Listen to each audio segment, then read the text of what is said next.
الرحمن الرحيم.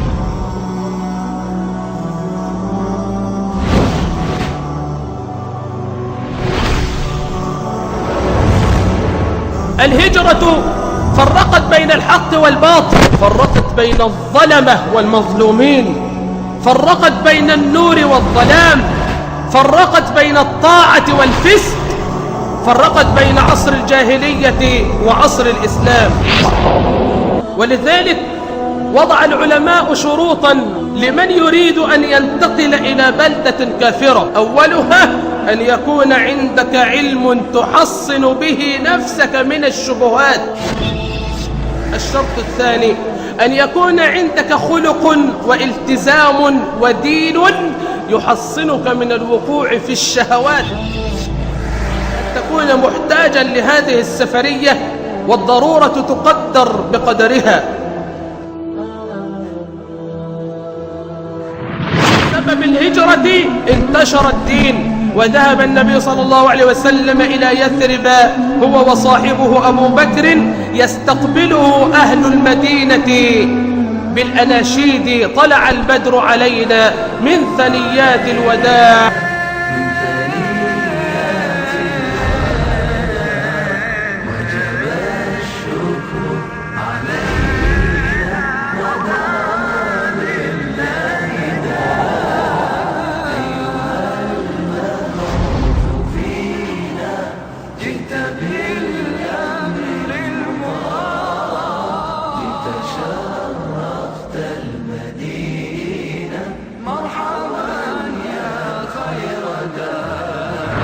النبي صلى الله عليه وسلم لم يختر يثرب موطنا لهجرته من مكة مما تقتضيه ظروف الدعوة الإسلامية، بل كانت هجرته إلى يثرب أي المدينة كان بوحي من الله تبارك وتعالى.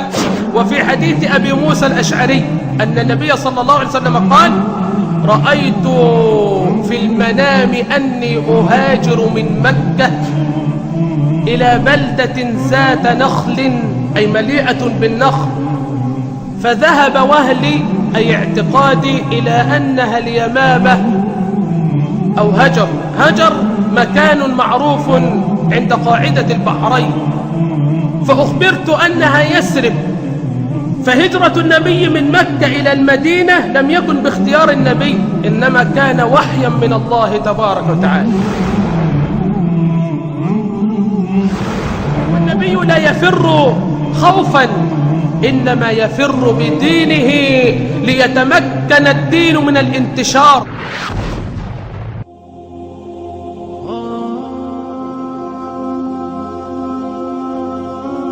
ولما نزل صلى الله عليه وسلم في بني النجار جاءه رجالهم يكلمونه وكل يقول: انزل عندي، ويذكر قرابته وخؤلته. فاغتنم أبو أيوب انشغاله وأخذ الرحل إلى داره، فنظر رسول الله صلى الله عليه وسلم إلى رحله وقد حط، فقال: المرء مع رحله. وكان منزله عند أبي أيوب. فخرجت غلمان وجواري بني النجار يضربن بالدفوف ويقولن: نحن جواري بني النجار، يا حبذا محمدا من جار.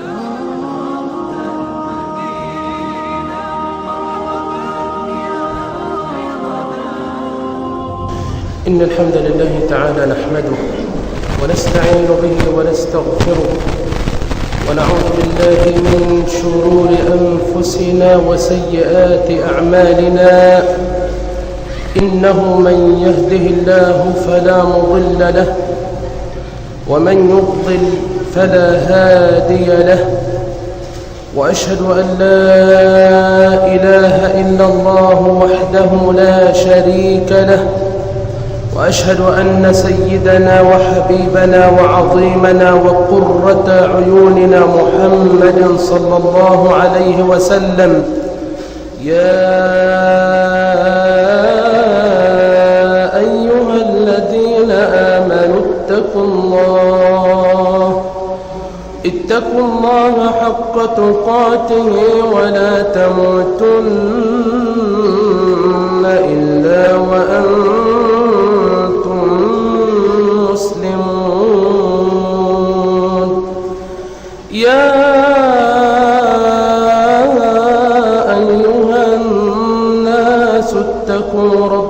ربكم الذي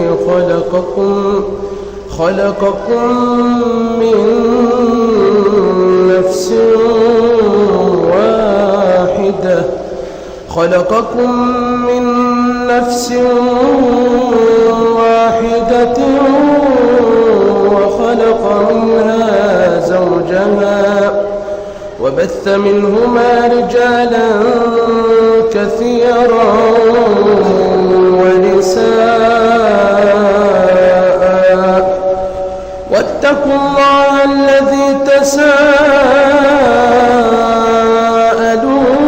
به والأرحام إن الله كان عليكم رقيبا يا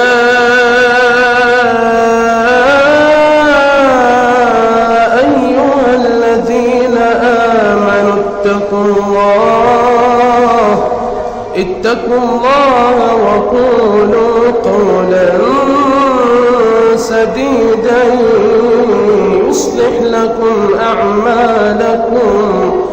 يصلح لكم أعمالكم ويغفر لكم ذنوبكم ومن يطع الله ورسوله فقد فاز فوزا عظيما. أما بعد، فإن أصدق الحديث كلام الله تعالى، وأحسن الهدي هدي نبينا محمد صلى الله عليه وسلم، وشر الأمور محدثاتها، وكل محدثة في دين الله بدعة، وكل بدعة ضلالة، وكل ضلالة في النار. وما قل وكفى خير مما كثر وألهى، وإنما توعدون لآت وما أنتم بمعجزين. ثم أما بعد، الأخذ بالأسباب درس من دروس الهجرة الشريفة. هذا هو لقاؤنا مع حضراتكم في هذا اليوم الطيب المبارك. الأخذ بالأسباب درس من دروس هجرة النبي صلى الله عليه وسلم من مكة إلى المدينة، وسوف يتحدد هذا الموضوع في تلكم العناصر التالية. أولا، الهجرة النبوية الشريفة تفرق بين الحق والباطل. ثانيا، الأخذ بالأسباب سنة من سنن الأنبياء والمرسلين. ثالثا، الأخذ بالأسباب لا ينافي الإيمان بالقضاء والقدر.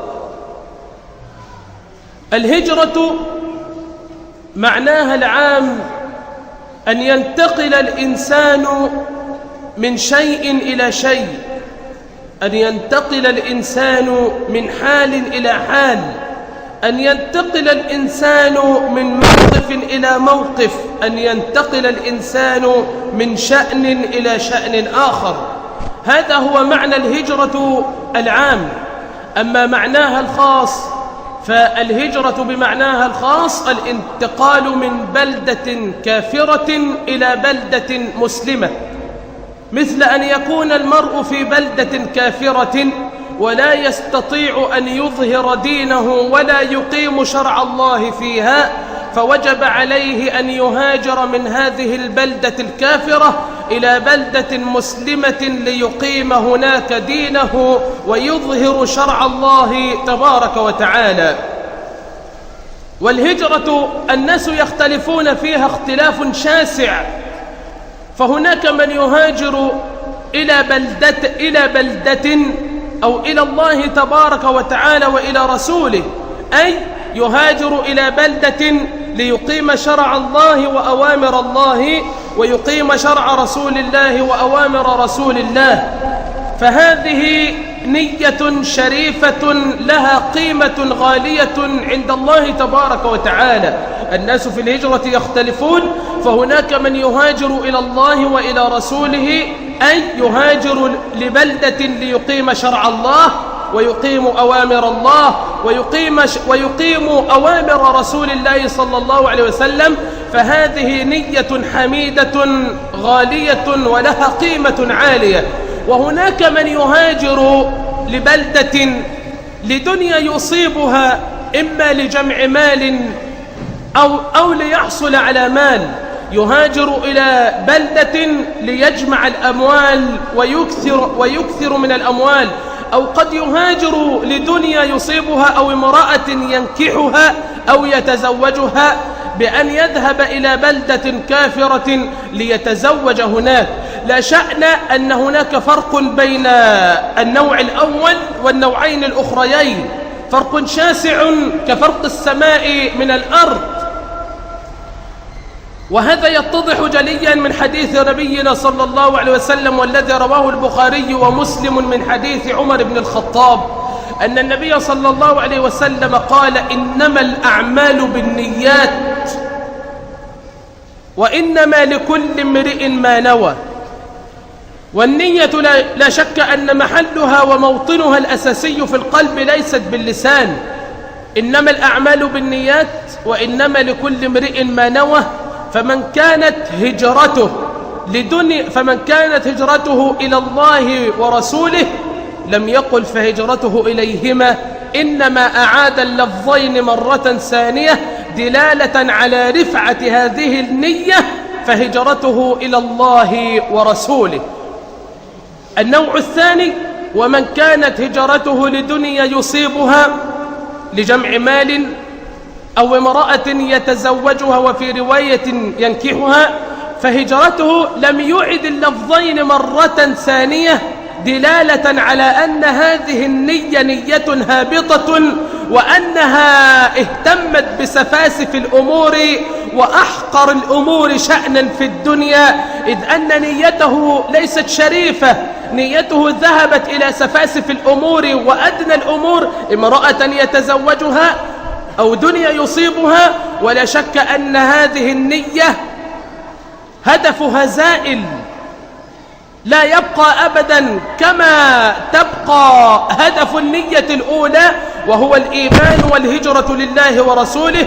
فلم يعد لفظ الدنيا أو المرأة التي يتزوجها مرة ثانية دلالة على أنها من سفاسف وأحقر الأمور شأنا في الدنيا. قال: فمن كانت هجرته إلى الله ورسوله فهجرته إلى الله ورسوله، ومن كانت هجرته لدنيا يصيبها أو امرأة يتزوجها فهجرته إليهما. فالهجرة معناها الانتقال من مكان إلى مكان، والهجرة تنقسم إلى 3 أقسام: هناك هجرة مكان، وهناك هجرة عمل، وهناك هجرة عامل. هجرة المكان ألا يستطيع الإنسان أن يظهر دينه أو أن يقيم شرع الله في بلدة، أو لا يستطيع أن يطبق شريعة الله في بلدة، إذن وجب عليه أن يترك هذا المكان.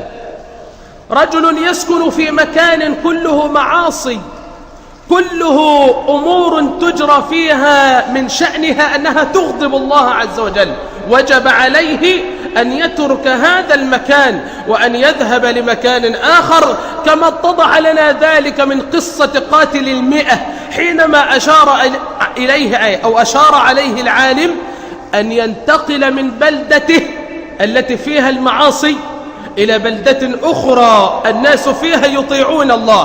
قال له: اخرج من أرضك، هنا هجرة مكان، اخرج من أرضك فإنها أرض سوء.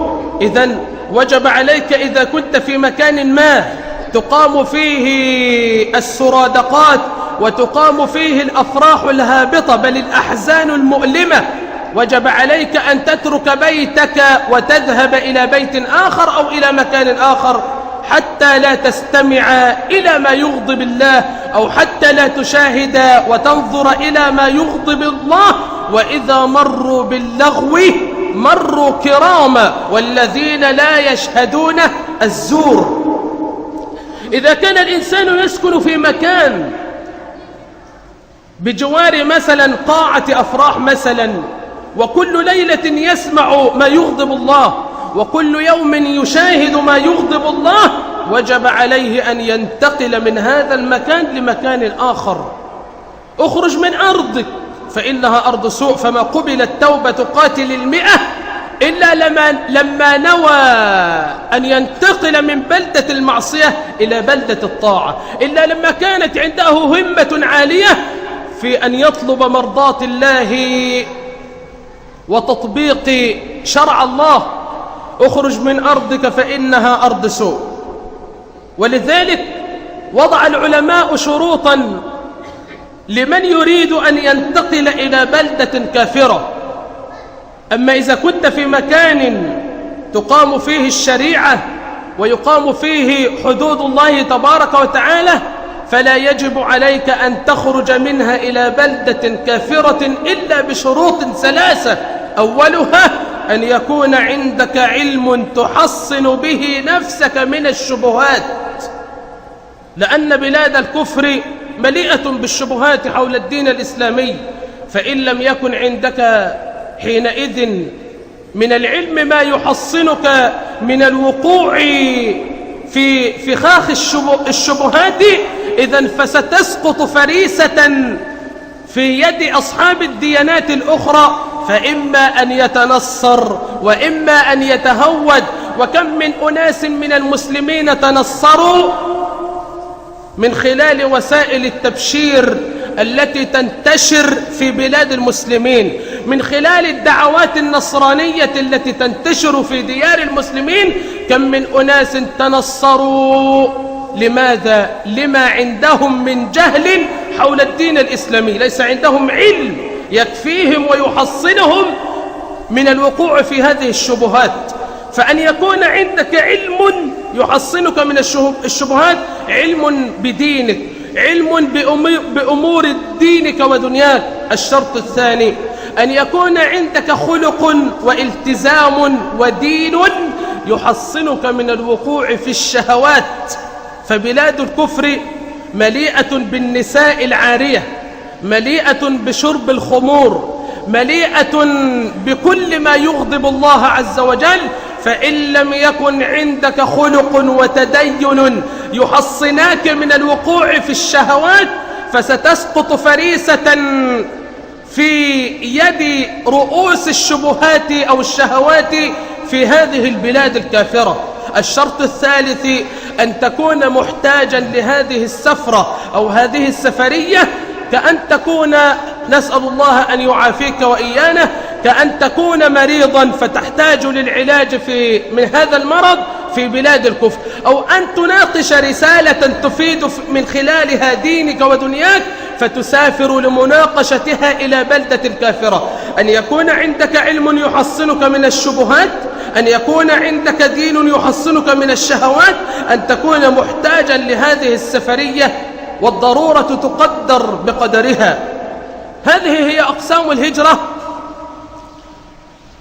أن تنتقل من مكان إلى مكان، هجرة مكان. النوع الثاني من أقسام الهجرة هجرة العمل. هجرة العمل أن تنتقل من أخلاقك المذمومة إلى الأخلاق الحميدة، أن تنتقل من اللسان المليء بالألفاظ الخبيثة إلى لسان طاهر، أن تنتقل من حالة إلى حالة، من عمل سيء إلى عمل جيد مطيع تطيع الله فيه. لذلك قال صلى الله عليه وسلم: المسلم من سلم المسلمون من لسانه ويده. لا بيشتم حد ولا بيضرب حد ولا بيأذي حد. المسلم من سلم الناس أو من سلم المسلمون من لسانه ويده. والمهاجر من هجر ما نهى الله عنه. فهجرة العمل أن يهجر الإنسان وأن يدع الإنسان كل ما حرم الله تبارك وتعالى من محرمات. وأما القسم الثالث من أقسام الهجرة أو من أنواع الهجرة هجرة العامل، كأن تصاحب إنسانا مثلا مقيم على معاصي الله، يشرب من الخمر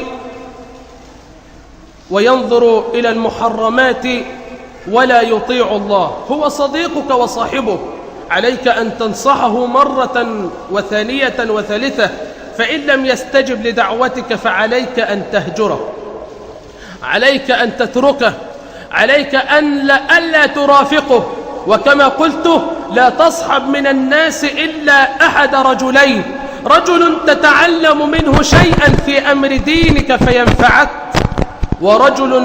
ورجل تعلمه أنت شيئا في أمر دينه فيقبل منك. لا تصحب من الناس إلا رجلين: رجل تتعلم أنت منه شيئا في أمر دينك فينفعك، أو رجل تعلمه أنت شيئا من أمر دينه فيقبل منك. والثالث اهرب منه. هجرة العامل أن تترك صاحبك إذا كان مقيما على معاصي الله حتى لا تنجرف أنت الآخر معه في المعصية. والدليل على ذلك أن النبي صلى الله عليه وسلم هجر وترك صحبة كعب بن مالك وهلال بن أمية ومرارة بن الربيع لما تخلفوا عن غزوة تبوك. تركهم النبي صلى الله عليه وسلم وهجرهم وقاطعهم حتى أمر أزواجهم أن يتركوهم ويهاجروهم. تركهم النبي ما يقرب من 51 أو 53 يوما حتى إن ضاقت بهم الأرض بما رحبت وظنوا أن لا ملجأ من الله إلا إليه ثم تاب الله عليهم ليتوبوا. تركهم النبي. وهذا القسم الثالث من أقسام الهجرة. إذن أقسام الهجرة تنقسم إلى 3 أقسام: هجرة مكان، وهجرة عامل، وهجرة عمل. النبي صلى الله عليه وسلم لم يختر يثرب موطنا لهجرته من مكة مما تقتضيه ظروف الدعوة الإسلامية، بل كانت هجرته إلى يثرب أي المدينة كان بوحي من الله تبارك وتعالى. فكما ثبت في الحديث من حديث عائشة أن النبي صلى الله عليه وسلم قال: أريت دار هجرتكم، أي رآها في المنام. وفي حديث أبي موسى الأشعري أن النبي صلى الله عليه وسلم قال: رأيت في المنام أني أهاجر من مكة إلى بلدة ذات نخل، أي مليئة بالنخل، فذهب وهلي أي اعتقادي إلى أنها اليمامة أو هجر. هجر مكان معروف عند قاعدة البحرين، فأخبرت أنها يثرب. فهجرة النبي من مكة إلى المدينة لم يكن باختيار النبي، إنما كان وحيا من الله تبارك وتعالى. فأخذ الصحابة يهاجرون واحدا تلو الآخر إلى المدينة، وبقي آخر رجلين هاجر من مكة إلى المدينة وهما رسولنا صلى الله عليه وسلم وأبو بكر الصديق. وهذا فيه إشعار برفقة أو حنان النبي صلى الله عليه وسلم على صحابته. هو يريد أولا أن يطمئن على صحابته الكرام، أخذ يرسلهم إلى الأوس والخزرج، أخذ يرسلهم إلى المدينة واحدا تلو الآخر، واحدا وراء الثاني وراء الثالث، حتى كان هو آخر من هاجر من مكة إلى المدينة. وأخذ النبي صلى الله عليه وسلم بالأسباب ليضع خطته ليخرج بأمن وأمان من أيدي الأعداء وهم كفار قريش. بعد أن اجتمع كفار وكبار قريش وعلى رأسهم أبو جهل وعلى رأسهم شيبة بن الربيعة وعتبة بن الربيعة، اجتمعوا في دار الندوة وهو برلمان قريش، وأخذوا يضعون خطة لقتل وللتخلص من النبي صلى الله عليه وسلم. لما رأوا أن الصحابة أصحاب رسول الله يهاجرون وشعروا بأن قوتهم ستكثر، اجتمعوا في دار الندوة للتخلص من رأس الإسلام وهو النبي صلى الله عليه وسلم.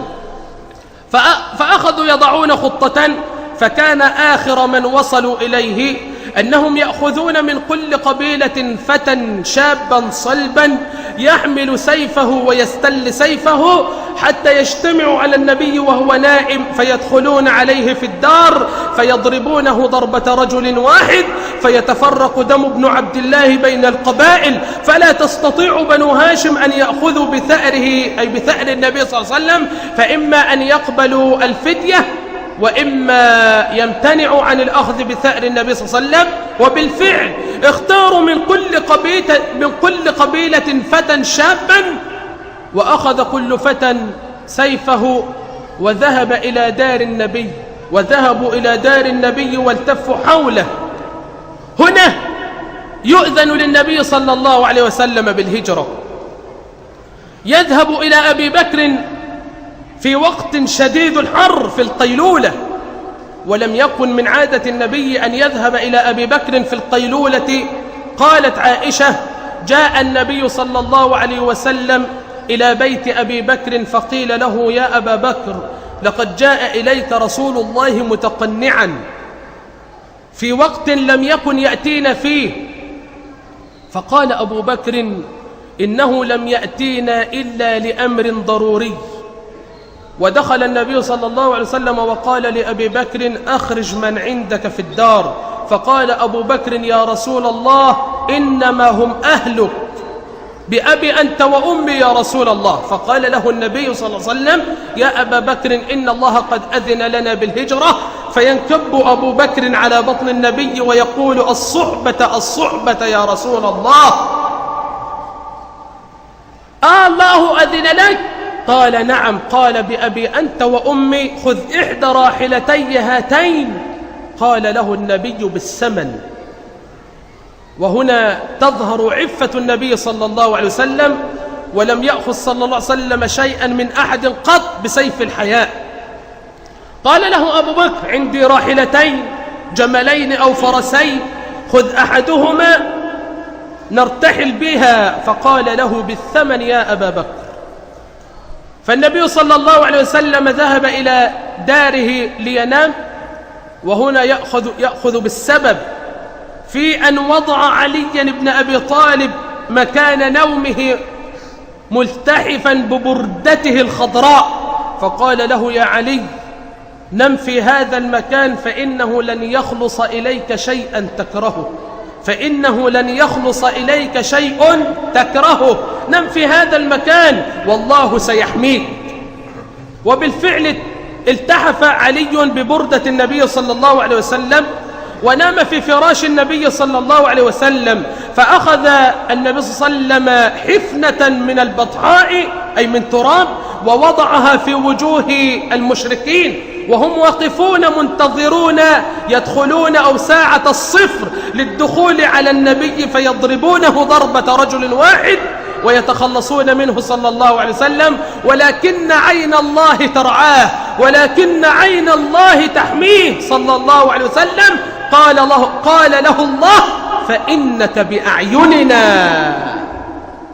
وقال الله تبارك وتعالى: وإنك لعلى خلق عظيم. وأخذ النبي يتلو قوله تعالى وهو يمر بين صفوف المشركين وهم يلمحون بأبصارهم لا ينظرون ولا يرون شيئا: وجعلنا من بين أيديهم سدا ومن خلفهم سدا فأغشيناهم فهم لا يبصرون. أغشاهم الله بفضل حفنة التراب التي وضعها النبي بيده الشريفة وألقاها على وجوههم.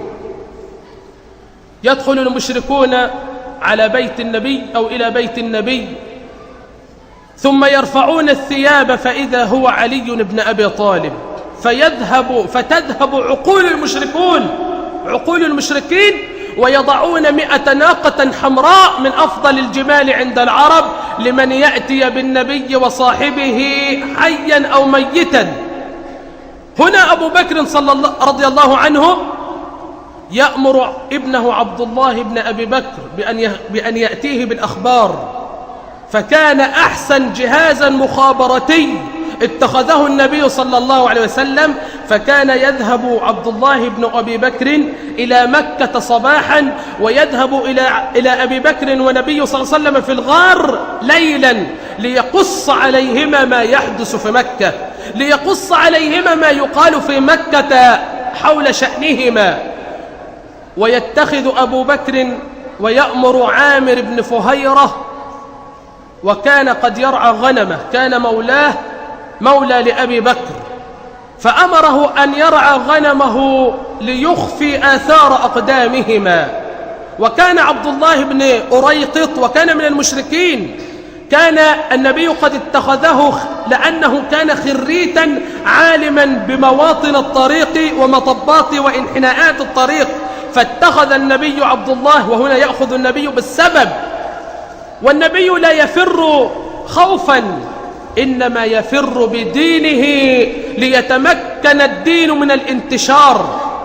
ويذهب النبي صلى الله عليه وسلم هو وأبو بكر إلى غار ثور، وقبل أن يضع النبي قدمه أمسكه أبو بكر وقال له: يا رسول الله، ليكن أنا أول داخليه، فإن أصابك شيء فليكن أنا أولى به منك. فيدخل أبو بكر الغار وينظف الغار لأطهر قدم ستطأه، وهي قدم النبي صلى الله عليه وسلم، ويختبئ أبو بكر والنبي صلى الله عليه وسلم في غار ثور. هنا يقف المشركون على رأس الغار، ولم يكن على الغار ما يسمى بالحمامة أو العنكبوت، لأن قدرة الله تبارك وتعالى غنية عن هذه المخلوقات، فكان الغار مفتوحا أمام أعين المشركين. ويقول أبو بكر بعد أن يرتجف قلبه، لأنه مخلوق ليس بمعصوم، يرتجف قلبه، ويقول لرسول الله: يا رسول الله، والله لو نظر أحدهم تحت قدميه لرآنا. هنا النبي صلى الله عليه وسلم يعتمد على الله بكل فكره وعقله وقلبه على الله، يقول: يا أبا بكر، ما ظنك باثنين الله ثالثهما. فليكن هذا لسان حالك، فليكن هذا لسان حالك دوما، أنك لست واحدا في هذا الكون، إن الله معك بعلمه وسمعه وبصره حيثما كنت. فإذا شعرت بالوحدة فنادي على الله بقول زكريا: رب لا تذرني فردا وأنت خير الوارثين. الهجرة فرقت بين الحق والباطل، فرقت بين الظلمة والمظلومين، فرقت بين النور والظلام، فرقت بين الطاعة والفسق، فرقت بين عصر الجاهلية وعصر الإسلام. بسبب الهجرة انتشر الدين، وذهب النبي صلى الله عليه وسلم إلى يثرب هو وصاحبه أبو بكر، يستقبله أهل المدينة بالأناشيد: طلع البدر علينا من ثنيات الوداع، وأخذوا يهتفون بالأناشيد المحمودة فرحا بقدوم النبي صلى الله عليه وسلم. هنا مكة طردت النبي، وهنا المدينة استقبلت النبي، ووضع فيها النبي صلى الله عليه وسلم كل أسس الإسلام، وعلى رأسهما مسجد قباء رزقنا الله بالصلاة فيه. وضع مسجد قباء، وآخى بين المهاجرين والأنصار، أو آخى بين الأوس والخزرج. وهنا النبي صلى الله عليه وسلم يحتزي حزو الأنبياء في الأخذ بالأسباب. ولنكن أول ما نضرب من الأمثلة في الأخذ بالأسباب من الأنبياء الكرام نبي الله نوح عليه السلام.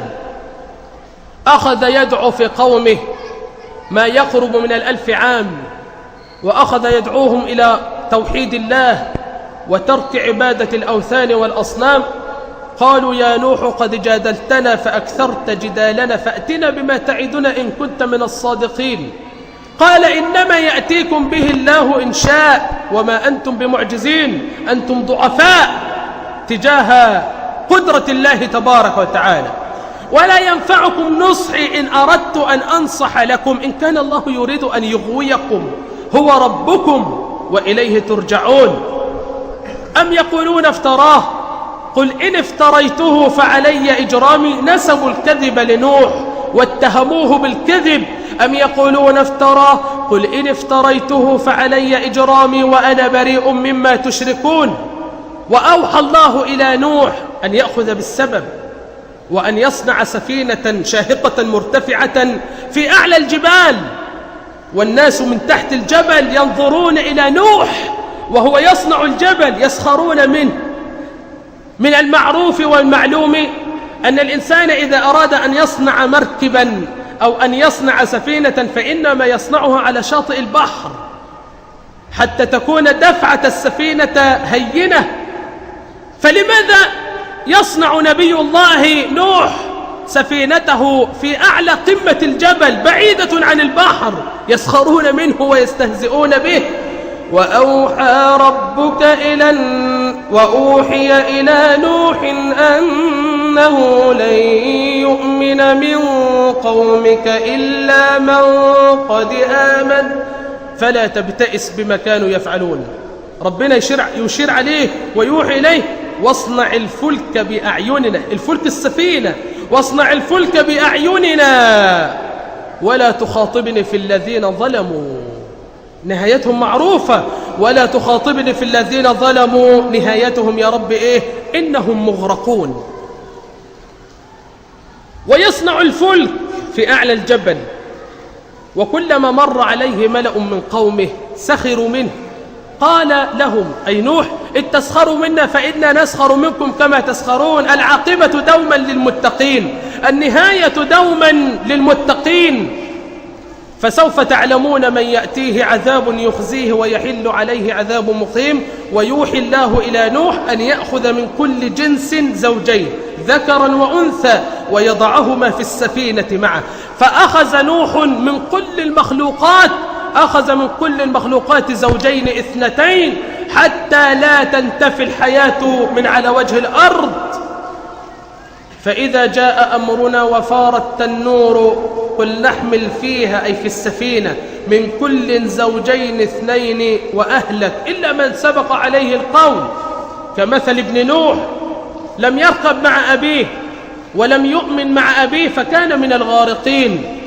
لما اكتمل كل شيء أمر نوح السفينة أن تجري ببركة الله بسم الله مجريها ومرساها إن ربي لغفور رحيم.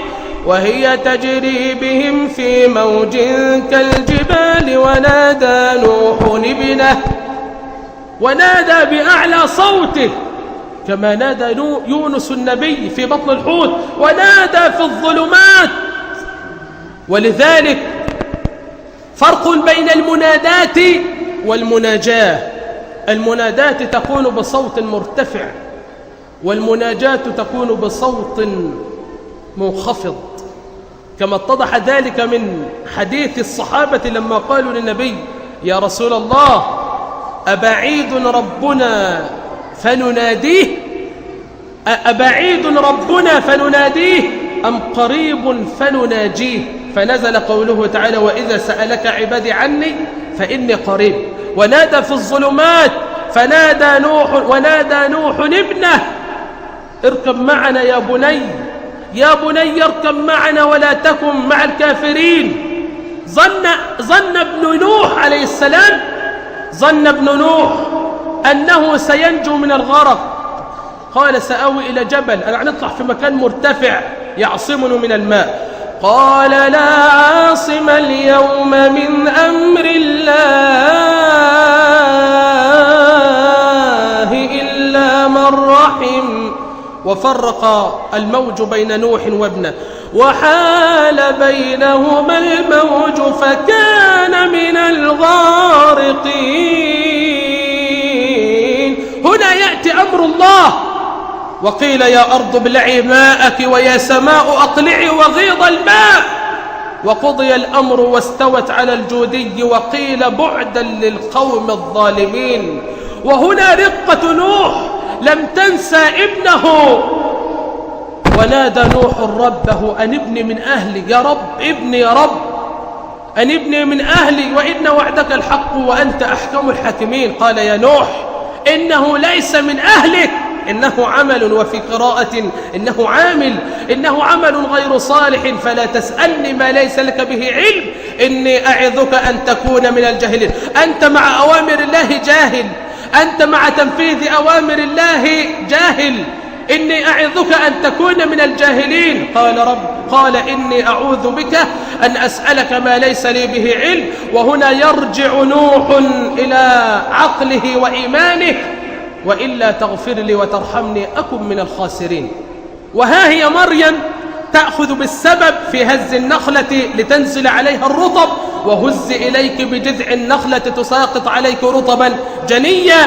يعقوب النبي يأخذ بالسبب ويأمر أولاده ألا يدخلوا من باب واحدا دفعا عن الحسد أو ليدفع عنهم الحسد. يا بني لا تدخلوا من باب واحد، لأنهم كانوا عصبة، لأنهم كانوا أقوياء، فإذا دخلوا جميعا من باب واحد نظر إليهم الناس فحسدوهم.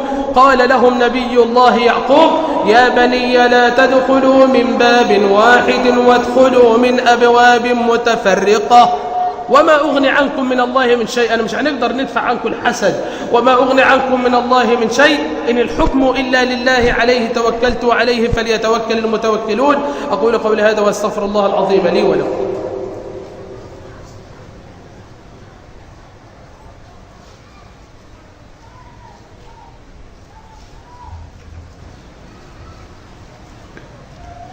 الحمد لله وكفى وصلاة وسلاما على عباده الذين اصطفى. اللهم صل وسلم وبارك على النبي محمد وآله وسلم تسليما كثيرا. وارض اللهم عن ساداتنا أبي بكر وعمر وعثمان وعلي وسائر الصحابة الكرام ومن تبعهم بإحسان إلى يوم الدين، ثم أما بعد. وها هو نبي الله موسى عليه السلام يأخذ بالسبب ويجعل العصا سببا في فلقة البحر فلقتين ليمر بأمان. يأخذ بالسبب. فالأنبياء كان من الممكن أن يعتمدوا على قدرة الله فقط، وإنما أخذوا بالأسباب، لأن هذا كما قلت الأخذ بالأسباب أمر شرعه الله تبارك وتعالى، فترك الأخذ بالأسباب طعن في الشريعة، والاعتقاد في السبب طعن في التوحيد.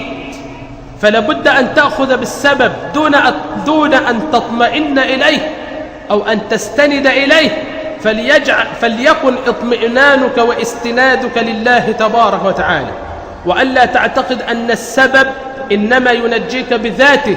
إن الذي ينجي بذاته إنما هو الله. فكما قلنا سابقا في التوكل أن تعلم أن الضار النافع هو الله تبارك وتعالى. والأخذ بالأسباب لا ينافي الإيمان بالقدر، لا ينافي الإيمان بالقضاء والقدر، إنما تفر من قدر الله إلى قدر الله. وها هو كما أخرج الترمذي من حديث ابن عبادة ابن الصامت قال له: يا أبي، وهو على فراش الموت، أوصني وأوجز. قال: أقعدوني، فأقعدوه. قال: يا بني، إنك لن تذق حقيقة العلم بالله أو الإيمان بالله حتى تؤمن بالقدر خيره وشره. قلت: يا أبتي، وكيف لي أن أؤمن بالقدر خيره وشره؟ قال: أن تعلم أن ما أصابك لم يكن ليخطئك، وأن ما أخطأك لم يكن ليصيبك. واعلم أن الأمة، حديث النبي صلى الله عليه وسلم، لو اجتمعت على أن ينفعوك بشيء لم ينفعوك إلا بشيء قد كتبه الله لك، وإن اجتمعوا على أن يضروك بشيء لم يضروك إلا بشيء قد كتبه الله عليك. رفعت الأقلام وجفت الصحف. هذا هو حديثنا معكم. الأخذ بالأسباب درس من دروس الهجرة النبوية الشريفة. ولا تنسوا أن تتبرعوا لمظلة الأطفال في الكتاب. اللهم اغفر لنا ذنوبنا، كفر عنا سيئاتنا، اللهم اغفر لنا هزلنا وجدنا، عمدنا وخطأنا، كل ذلك عندنا. اللهم اغفر لنا وارحمنا، كرمنا ولا تهنا، واسترنا ولا تفضحنا. اللهم أكرم نزلنا ووسع مدخلنا، واغسلنا بالماء والثلج والبرد. اللهم اغفر لوالدينا ولكل من له حق علينا. أنزل السكينة علينا، ألف بين قلوبنا، أصلح ذات بيننا. اللهم اجعلنا من الذين يهجرون المعاصي إلى الطاعة. اللهم اجعلنا من الذين يتركون المعاصي إلى الطاعة. اللهم اجعلنا من الذين يفرون من المعصية إلى طاعتك. اللهم جنبنا معصيتك وارزقنا طاعتك. اللهم يا مثبت القلوب والأقدام ثبت قلوبنا على دينك. يا مصرف القلوب صرف قلوبنا إلى طاعتك. أقول قولي هذا وأستغفر الله لي ولكم وأقم الصلاة.